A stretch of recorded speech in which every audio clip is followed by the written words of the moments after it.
बिस्मिल्लाहिर्रहमानिर्रहीम। अस्सलाम वालेकुम। अस्करी न्यूज़ तमाम देखने वाले, चाहने वाले और हमें पसंद करने वालों को मैं चौधरी इस्माइल, जैसा कि आपको बताया, सहर ट्रांसमिशन रमज़ान पाकिस्तान के हवाले से आपके साथ मुखातिब हूँ। आज एक नई सुबह और एक नई सहरी के साथ, जो कि हमारे इस साल के माह रमज़ान और मुबारक की 14वें रोज़े की सहरी है। इस हवाले से हम आज आपके साथ मुखातिब हैं। उम्मीद करता हूँ आप हमसे बहुत खुश होंगे, क्योंकि हम रमज़ान मुबारक के बाबरकत महीने में आपको तमाम इस्लामी वीडियोस दे रहे हैं। जितना हमसे हो सकता है, जिस तरह से हमसे काम हो सकता है, हम काम कर रहे हैं आपके लिए। तो उम्मीद करता हूँ इसी उम्मीद पर कि आप लोग मुझे और मेरे साथी एंकर मेरे भाई चौधरी नदीम को भरपूर तावन करने की कोशिश कर रहे हैं और करते रहेंगे। इसी तरह हमें सपोर्ट करते रहिएगा। आपके हौसले से जो है हमें हिम्मत आती है, हमारा हौसला बुलंद होता है, दिल करता है कि हम और भी काम करें। तो नाज़रीन, आज 14वें रोज़े की सहरी है। तो जैसा कि आप सब मुसलमान बहन भाइयों को पता है, रमज़ानुल मुबारक के 20वें रोज़े से एतकाफ़ का सिलसिला जारी हो जाता है। इसी हवाले से मैं आज 14वें रोज़े यानी कि एतकाफ़ के अशरे से पहले ही आप लोगों के साथ ये टॉपिक रखना पसंद करता था। मेरा दिल करता था कि मैं ये टॉपिक ज़रूर बनाऊं एतकाफ़ के हवाले से। तो आज का जो 14वीं सहरी के साथ हमारा टॉपिक है, वो है एतकाफ़ के बारे में। नाज़रीन, आज हम एतकाफ़ के बारे में बात करेंगे, और बात करने से पहले हमेशा की तरह एक ही रिक्वेस्ट है जो कि हम करते हैं आपसे, प्लीज़ हमारे चैनल को सपोर्ट करें, हमारे चैनल को सब्सक्राइब कर दें और साथ में लगे हुए बेल आइकन को ज़रूर दबा दें। तो नाज़रीन, चलते हैं हम आज के टॉपिक की तरफ, जो कि मैं आपको एतकाफ़ के बारे में बताऊंगा। हज़रत इब्न अब्बास रज़ी अल्लाह अन्हु से रिवायत है कि रसूल सल्लल्लाहु अलैहि वसल्लम ने फरमाया, जो शख्स अल्लाह की रज़ा के लिए एक दिन का एतकाफ़ करता है तो अल्लाह ताला इसके और जहन्नम के दरमियान 3 खंदकों को आड़ बना देंगे।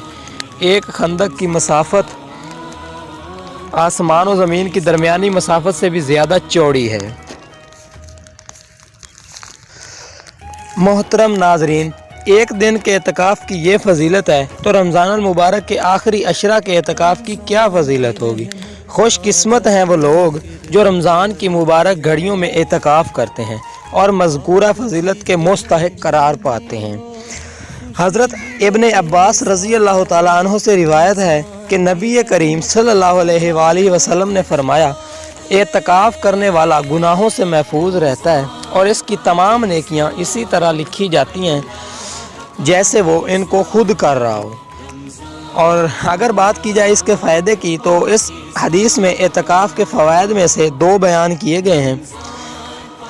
नंबर 1, मोतकफ़ जितने दिन एतकाफ़ करेगा इतने दिन गुनाहों से बचा रहेगा। नाज़रीन, इसके बाद नंबर 2 पर आता है, जो नेकियां वो बाहर करता था, मसलन मरीज़ की इयादत, जनाजा में शिरकत, गुरबा की इमदाद, उलमा की मजालिस में हाज़री वगैरह, एतकाफ़ की हालत में अगरचे इन कामों को नहीं कर सकता, लेकिन इस किस्म के अमाल को सवाब इसके नामा अमाल में लिखा जाता है। हज़रत आयशा रज़ी अल्लाह ताला अन्हा फरमाती हैं कि रसूल अल्लाह रमज़ान के आखिरी अशरा में एतकाफ़ फरमाया करते थे और फरमाया करते थे कि लैलतुल क़द्र को रमज़ान की आखिरी रातों में तलाश किया करो। गोया एतकाफ़ से मकसूद लैलतुल क़द्र को पाना है, जिसकी फजीलत 1000 महीनों से ज़्यादा है। नेज़ इस हदीस में लैलतुल क़द्र को तलाश करने के लिए आखिरी अशरा का एहतमाम बताया गया है। नाज़रीन, माह रमज़ान के आखिरी अशरा में किया जाने वाला एतकाफ़ सुन्नत मौक़दा अलल किफ़ाया है, यानी बड़े शहरों के महल्ले की किसी एक मस्जिद में और गांव देहात की पूरी बस्ती की एक मस्जिद में कोई एक आदमी भी एतकाफ़ करेगा तो सुन्नत सब की तरफ से अदा हो जाएगी। अगर कोई एतकाफ़ ना करे तो सब गुनाहगार होंगे। एतकाफ़ के बाज़ मसाइल इस तरह से हैं जो कि दर्ज झैल हैं। रमज़ान के सुन्नत एतकाफ़ का वक्त 20वां रोज़ा पूरा होने के दिन ग़ुरूब आफ्ताब से शुरू होकर ईद का चाँद नज़र आने तक रहता है। मोअतकफ़ को चाहिए कि वो 20वें दिन ग़ुरूब आफ्ताब से पहले एतकाफ़ वाली जगह पहुँच जाए। आखिरी अशरे के चंद दिन का एतकाफ़ नफल है, सुन्नत नहीं। औरतों को मस्जिद के बजाय अपने घर में एतकाफ़ करना चाहिए। सुन्नत एतकाफ़ की दिल में इतनी नीयत काफ़ी है कि मैं अल्लाह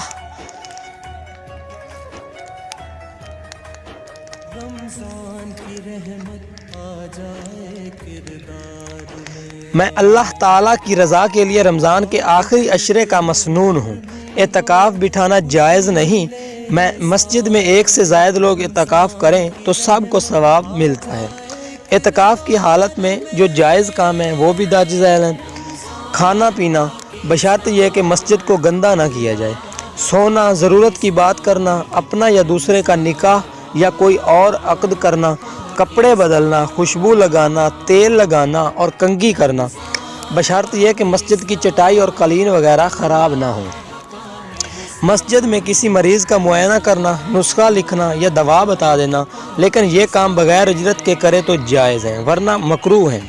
बर्तन वगैरह धोना, ज़रूरत ज़िंदगी के लिए ख़रीदो फ़रोख्त करना, बशर्त यह कि सौदा मस्जिद में न लाया जाए, क्योंकि मस्जिद को बाकायदा तिजारत गाह बनाना जायज़ नहीं है। औरत का एतकाफ़ की हालत में बच्चों को दूध पिलाना, मोतकफ़ का अपनी नशिस्त गाह के इर्द गिर्द चादरें लगाना, मोतकफ़ का मस्जिद में अपनी जगह बदलना, बक़द्र ज़रूरत बिस्तर, साबुन, खाने पीने के बर्तन, हाथ धोने के बर्तन और मुताले के लिए दीनी कुतब मस्जिद में रखना। इसके बाद नाज़रीन, ममनुआत व मकरूहात, बिला ज़रूरत बातें करना। एतकाफ़ की हालत में फ़हश या बेकार झूठे किस्से, कहानियों या इस्लाम के ख़िलाफ़ मज़ामीन पर मुश्तमिल लिटरेचर, तस्वीरदार अखबारात और रसायल या अखबारात मस्जिद में लाना। नाज़रीन, यहाँ पर आपको एक बात करता चलूँ, हमारे एक रेगुलर व्यूवर्स हैं जिन्होंने हमें यह सवाल किया था कि एतकाफ़ की हालत में क्या इंसान मोबाइल यूज़ कर सकता है। हरगिज़ नहीं, एतकाफ़ की हालत में मोबाइल यूज़ करना बिल्कुल अलाउ नहीं है। इसमें इस्लाम के ख़िलाफ़ वर्जी है ये।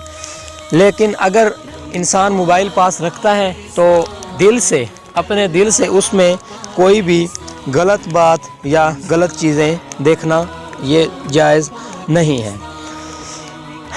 नाज़रीन, इसके बाद ज़रूरत से ज़्यादा सामान मस्जिद में लाकर बिखेर देना, मस्जिद की बिजली, गैस और पानी वगैरह का बेजा इस्तेमाल करना, मस्जिद में सिगरेट या हुक्का पीना, हाजात तबीहा। इसके बाद नाज़रीन, हाजात तबीहा, पेशाब, पाखाना और इस्तंजे की ज़रूरत के लिए मोतकफ़ का बाहर निकलना है, जिनके मसाइल दर्ज झैल हैं। अगर मस्जिद से मुत्तसिल बैतुल खला बना हुआ है और इसे इस्तेमाल करने में कोई हर्ज नहीं है तो वहीं ज़रूरत पूरी करनी चाहिए, और अगर ऐसा नहीं है तो दूर जा सकता है, चाहे कुछ दूर जाना पड़े।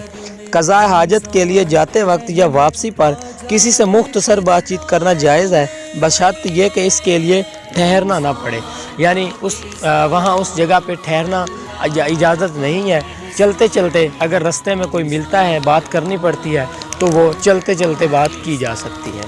नाज़रीन, ये हमारा आज का एतकाफ़ का टॉपिक था जो कि हमने आपको बताने की कोशिश की। उम्मीद करता हूँ आपको बहुत कुछ सीखने को मिला होगा, बहुत कुछ बातें पता चली होंगी। लेकिन मेरी आपसे ये दरख्वास्त है कि प्लीज़ आपने इसी तरह हमें सपोर्ट करते रहना है। जिस चीज़ की आपको पता नहीं चलता, आपको जिस चीज़ की ज़रूरत पड़ती है, आप हमारे कमेंट सेक्शन में हमा वक्त हमसे रब्ता कर सकते हैं, हमें बता सकते हैं कि हम आपके लिए क्या करें और कौन सा काम आप करना चाहते हैं, हमसे आपको क्या तवक्कुआत है। हम इंशाअल्लाह पूरा करने की ज़रूरत करेंगे, पूरा करने की कोशिश करेंगे। तो मैंने कल भी अर्ज़ किया था, आज भी वही कि मैं थोड़ी थकावट की वजह से और कुछ वैसे तबीयत थोड़ी ख़राब है, इसलिए मेरा कोई लफ्ज़ भी ज़बान से गलत निकल जाता है या मैं कुछ बोल देता हूँ तो उसके लिए मैं माज़रत करता हूँ। معاफ़ کر दीजिएगा। रमज़ान المبارक के महीने में माफ़ करना भी बहुत बड़ी नेकी है, इससे भी भरपूर फ़ायदा उठाइएगा। तो नाज़रीन, इसी के साथ आज का हमारा टॉपिक तो ख़त्म हुआ ही, लेकिन मैं आखिर में अपने भाई चौधरी नदीम का बहुत शुक्रिया अदा करना चाहता हूँ, जो मुझे साथ लेकर चल रहे हैं, मुझे गाइड कर रहे हैं और आप लोगों को भी गाइड कर रहे हैं, बहुत अच्छी अच्छी इन्फॉर्मेशन भी दे रहे हैं। तो जितना हो सकता है मैं भी आपके लिए कर रहा हूँ, नए से नए टॉपिक लेकर आ रहा हूँ, कोशिश करता हूँ कि आपको जो है कुछ मालूमात मिल सकें। तो नाज़रीन, अगर फिर भी मुझसे मेरे भाई चौधरी नदीम से, क्योंकि हम आपके लिए काम कर रहे हैं और कोशिश कर रहे हैं कि इस नेक महीने में हम जितना हो सकता है आपको नेकी की तरफ माइल करें, नेकी की बातें बताएं, नेकी के रास्ते पर लाने की कोशिश करें। हमने तमाम मसरूफियात, तमाम टॉपिक्स, तमाम प्रोग्राम्स छोड़कर, तमाम प्रोग्राम्स को क्लोज़ करके सिर्फ़ और सिर्फ रमज़ान पाकिस्तान ट्रांसमिशन पे फोकस किया है और उम्मीद करते हैं इंशाअल्लाह अज़ीज़ आप लोग हमसे भरपूर फ़ायदा भी उठा रहे होंगे। नाज़रीन, इसी के साथ काफ़ी सारा टाइम लेने के बाद मैं आपसे इजाज़त चाहता हूँ। अपना बहुत सारा ख्याल रखिएगा, दुआओं में याद रखिएगा। मिलते हैं अगली सहरी में एक नए टॉपिक के साथ, तब तक के लिए अल्लाह हाफ़िज़।